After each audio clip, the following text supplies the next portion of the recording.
I seriously think this is one of my favorite looks I've created in a really long time. Hey guys, welcome to my channel. My name's Melissa and I'm so happy that you're here today. We have some good stuff to try.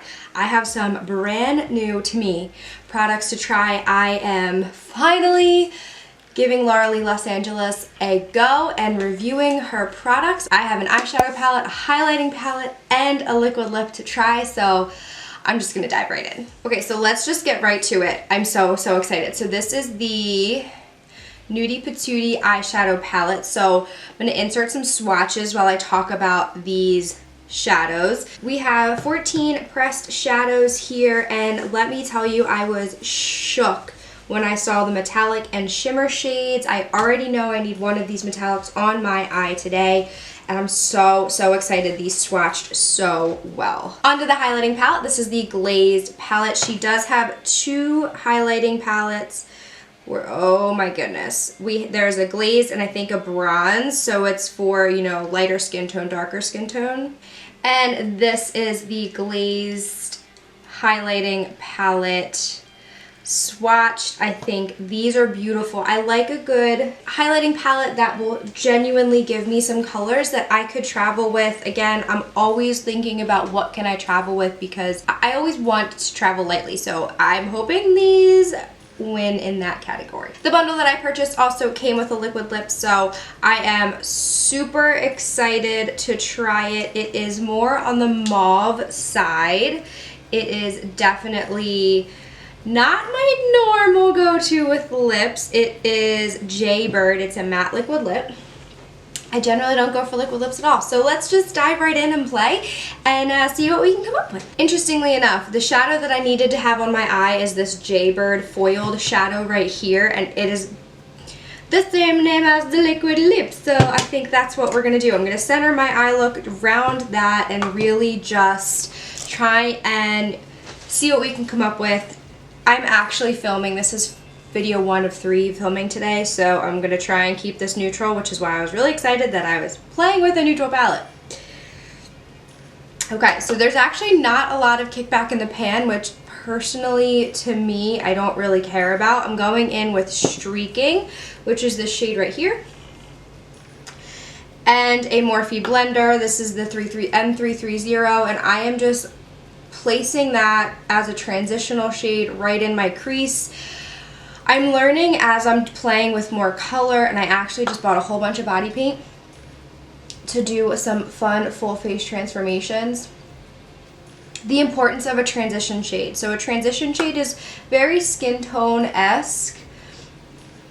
I like to go a little bit darker, and it's just going to give me something for my shadows to blend into. That's really all it's doing, and this is a really nice one for that. What I like about this palette already is I could already envision myself doing a ton of different looks with it. I'm not limited to, say, as much as I love Juvia's Place, I'm not really limited to bright, bold colors where I need to pull another palette in to make it an everyday look. This, I could seriously see myself doing so many different looks. It's so versatile. This might actually be my new everyday, because I'm going to start actually doing my makeup every day again.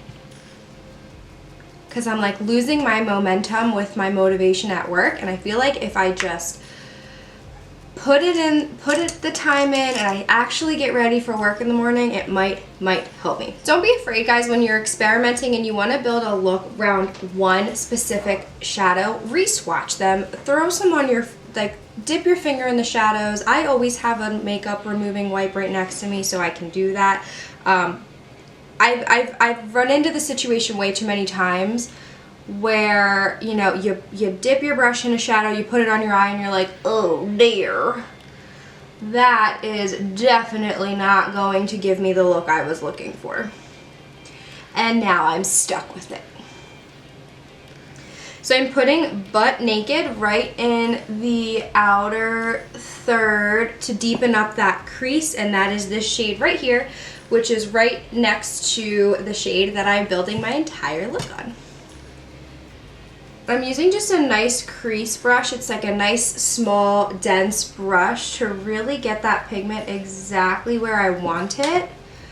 Going back in with the brush that I had that transitional shade on, I'm just blending because nobody came here for harsh lines.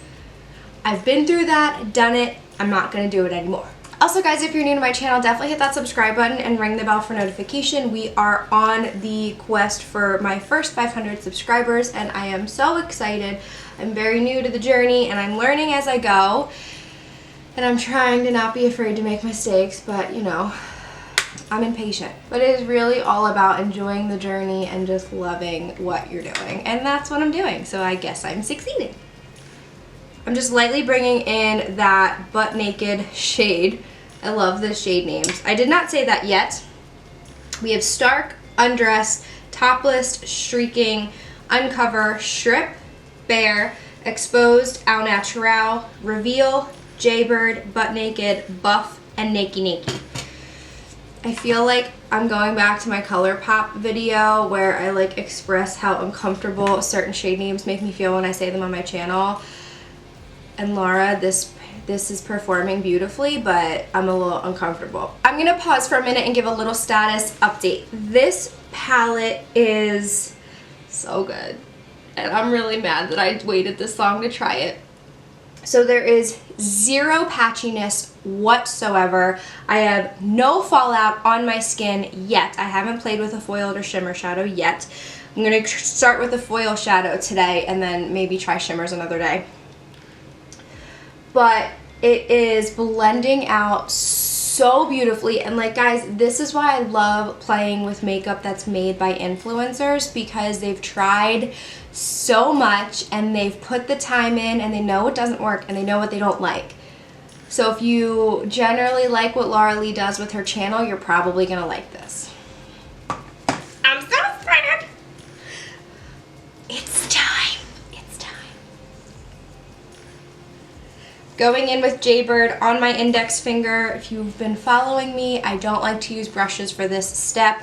So I am going to lightly tap. I'm actually going to tilt my head back just a little bit. Oh my goodness. That is arguably like the most beautiful foiled shadow. Holy crap. Wow, that is so beautiful. Oh my gosh. So I really like when it comes to a nice foiled shadow to blend it out. Like, who says that I have to have like a perfect blend, or not blend, but perfect line between what is on my lid. Oh my gosh, this is like this has like pink reflex in it. I was not expecting this. But I don't like when shadows, and this is a personal preference, I don't like when shadows, like you have your lid color, your crease color, and then your transition shade on top. I kind of like when it all blends together, especially for an everyday look. Like I have this foil all the way out here on my lid. I'm not being super careful. And by the way, we had some fallout, however, it is so minimal, and I just wiped it off right then and there. So good. I actually wiped some of my base off as well by accident, but that's okay. I can fix that. So I'm going to go back in very, very lightly with the butt naked, and I'm going to grab a little bit of the streaking and just bring a little bit of that back, but I'm really liking just these. I'm really enjoying this overall look here. Before I hop off to do liner and lashes, I am going to, we're gonna highlight. So from the Glazed palette, I'm actually gonna grab Glow Gal. I believe when she uses this on her channel, she does Glow Gal and Diamonds. Diamonds is a little too in your face for me right now, but I can see myself using that for specific looks. So I'm using a M451. And I am lightly going to put this highlighter. Oh my gosh, that is gorgeous. Right on the high points of my cheek. And I'm going to put a little bit under the brow and even in the brow a little bit. Let's try the other side. Oh, that is like so satisfying. So it is a more intense highlight than I usually go for. However, it's really nice. Like, if you want a lighter version of this, you absolutely can get that. You do not, like, this side alone is way lighter and this side's much more intense. I think I did not have to build up the highlighter on my brush as much as I did for the other side. I probably could dip my brush in once and do both sides, which I love because these products were very affordable and now I know that they're gonna last me a while. Ugh. I'm gonna finish my eyes and we'll come back and try this liquid lip. Ugh, I'm obsessed. So I won't lie, there was a little bit more fallout of the foiled Jaybird shade than I thought. It got a little messy, but I will know that for next time and I can apply it a little bit differently because you don't really know how these are gonna work until you try them. I'm obsessed. I have never been so excited to show my husband an eyeshadow look. Like, legit. This was so easy. Okay, so let's jump right back in with the Jaybird liquid lip. I'm kind of just hoping that this liquid lip goes with the rest of the look, and it looks like it is. So it's really easy to apply. It's going on nice and easy. I did not put a liner on purposefully because I wanted to see how this lined itself. Doesn't seem to be bleeding into the skin at all, which is great. And it's like already dry. That's crazy. It's definitely darker than what I would normally do, especially in the summer. However, I think this is just a dream. I love this collection. I got it on a sale. I don't remember what day because I don't really know what day it is because it doesn't matter. But I am obsessed. I love this. I'm so grateful and glad that I was able to grab it, let alone on sale. I feel like Laure Los Angeles has sales all the time. So this is the Nudie Patootie eyeshadow palette, the glazed highlighter palette, which I kind of want to challenge myself to do an eyeshadow look with, and the Jaybird liquid lip. So overall, I am blown away with the eyeshadows. The highlighters, I kind of knew were going to be really, really good, but I'm excited that I liked them as well. But I am blown away with this eyeshadow palette. It is so good. And I seriously think this is one of my favorite looks I've created in a really long time. So thank you guys so much for watching. I will see you on my next video. And I just have so much fun stuff coming up, guys. You really don't want to miss out. Make sure you subscribe, and I'll see you later. Bye.